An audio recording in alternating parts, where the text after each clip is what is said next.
In today's Feedback Friday video, we get to hear from Sarah. She has made some really great progress, and I'm going to give some tips on how to eliminate hesitations and make your playing sound really smooth. I'm aware that this is a common concern and struggle that a lot of new players experience, and it can be one of those things that discourages people from moving forward in their harp playing. So I'm going to give you some really practical tips that I hope you find encouraging and helpful. Let's go ahead and hear from Sarah. Hi, Carrie. I'm Sarah. As far as feedback, I guess what I'm looking for is kind of a sense of, am I looking more at early beginner? Am I looking more at late beginner pieces? What are kind of my next steps? So I have a weekly teacher who's fabulous. I'm going to continue with that, but I also use a lot of the Learning the Harp references. It's fabulous. Thank you. Keep doing what you guys are doing. So I guess I'm looking for just a general sense of things to improve on. I know rhythm is always a thing that I'm working on, so that's something I'm aware of and am continuing to work on. But as far as giving me a couple good pointers as to what can help me progress or any critiquing would be just fabulous. Twin, say hi. Thank you. Take care now. All right, let's jump into hearing her play.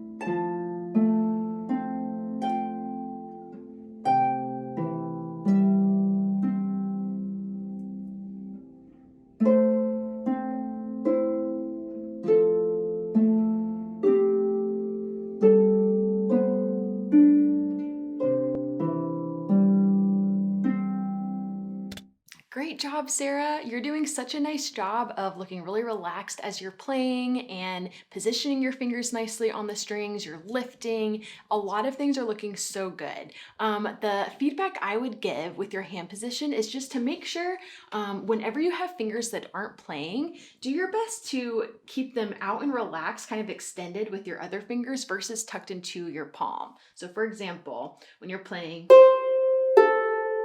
we don't want your fourth and pinky to be tucked back into the palm like this. That's just gonna add a lot of tension to your hand. Instead, just let them hang out and kind of follow whatever your third finger does.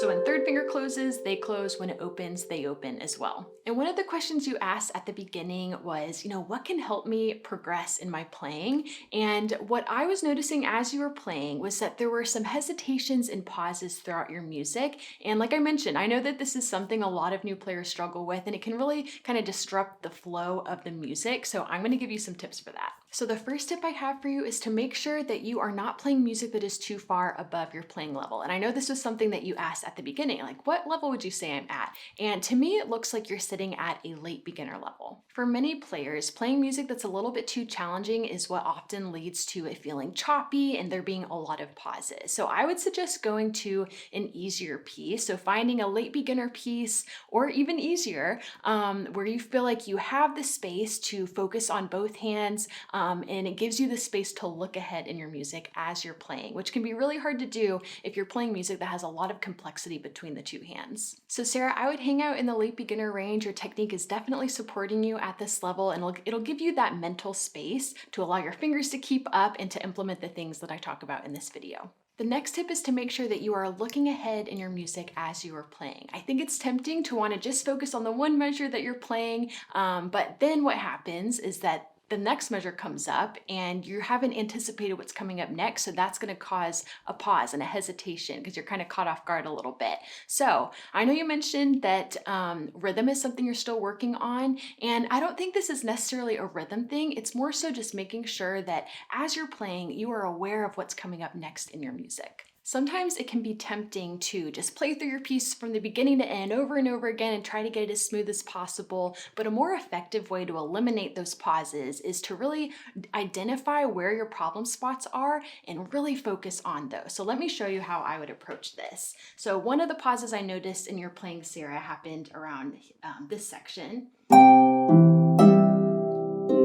Your left hand was having some questions about where to go. And so how I would practice that is to play these last few notes, be thinking ahead to what's coming up or looking ahead in your music as you're playing this. And then just practice placing on those next notes.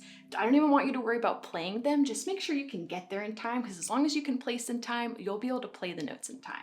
So again, just starting from the last few notes and place. And so we go through this in detail throughout our video courses, showing you how to join sections together or tricky measures to make sure you can, just to help you eliminate these pauses. But that's how I would go about this, is really focusing in on those problem spots. Like maybe play through it, identify what those spots are, but make sure you focus in, and you're gonna see a lot more progress that way. And my third and final tip is to make sure that you're choosing music to learn that has the fingering in brackets written in, especially when you're early on in your harp journey. And Sarah, it seems like you're doing a good job of following the fingering and brackets in your music, but I know that for a lot of new players, they may not realize the value of this, so I wanted to mention it. Staying really consistent with the fingering and brackets provided in the music allows you to play more smoothly. So instead of just kind of placing one finger at a time and having to kind of guess on the spot each time you play through it, if you stay really consistent with that fingering, your muscle memory is going to kick in, and then you're able to place groups of notes together versus one at a time. And over time, you're training your muscle memory so that when you do come across a piece of music in the future that doesn't have fingering written in, you'll have a good intuition about what fingers to use. And all of our arrangements at Learning the Harp include fingering and brackets for this reason, to allow you to play really smoothly and help you develop that intuition of choosing fingering. And we actually have another video that walks you through like the 10 rules of fingering that we've identified. And we even have a cheat sheet to go with it. So we'll link that in the description, but just make sure in the future that you're choosing music with the fingering and brackets written in. And Sarah, what I would suggest as a next step for you is to find another late beginner piece and implement the tips I've given. And once you've worked on these things, trust yourself that you know where to place. Sometimes it has to do with confidence and kind of second guessing ourselves. So just kind of go for it. And you'll find that more often than not, you're going to land on the right notes, as long as you've put in that practice beforehand and really trained yourself. So I know you can do it. Keep up the awesome work. And if you're a brand new beginner, or you've been learning on your own for a while but just aren't seeing the progress that you hoped for, or maybe you just have concerns that your technique isn't where it needs to be to allow you to play smoothly, I want to tell you about a program we have called Harp Beginnings. We teach you 3 pieces, which by the way doesn't matter if you read sheet music or not, and along the way we teach you a good technique in hand position and show you how to practice to set you up well on your harp journey, and we also teach you how to learn and play from chords. And if you want to get direct feedback on your playing from me, just like you saw me give in this video with Sarah, then we have that available to you within the Harp Beginnings program. You get your own personalized feedback video. The next class begins soon, and we really want you to have success and to set you up well on your harp journey. So if that program is something that interests you, click here to learn more about it.